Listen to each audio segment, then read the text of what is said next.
1 hour later. Alam mo, isa sa pinakamasarap na pakiramdam ang pagmumotor ng long ride. Hindi pong pagsakay mo pa lang ng motor, pagpapaandar ng engine, may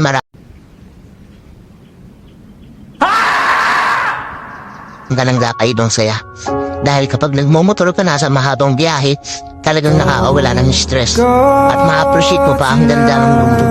Hindi pong habang nagmumotor ka, masasabi mo na lang sa sarili mo na, wow, ang sarap palang mabuhay. Ang ganda pala ng mundo. Lalo na kapag ang patakbo mo ay chill lang. I-enjoy mo lang talaga ang moment. Madami kasi tayo kanya-kanyang problema sa buhay Pero pag nagmumotor ka na, makakalimutan mo ang problema mo. Lalo na kapag maganda ang view, maganda ang kalsada, tapos di mo namamalayan, nagkakaroon ka na pala ng positive mindset. Dahil magaan ang pakiramdam mo Kaya kapag stress ka na, kailangan mo lang din talaga minsan ng mahabang biyahe bilang isang pahinga. Ang weird, no?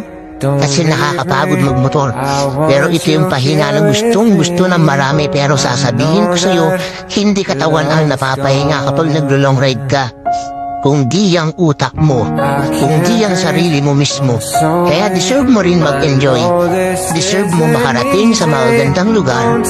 Deserve mo ng bagong experience, ng bagong kwento. Ang buhay ay isang mahabang biyahe. Madami kang pagdadaanan, iba't ibang uri ng kalsada, malubak, mabuhangin, madulas. Kailangan mo lang din talagang mag-ingat. At pwede kang huminto para magpahinga.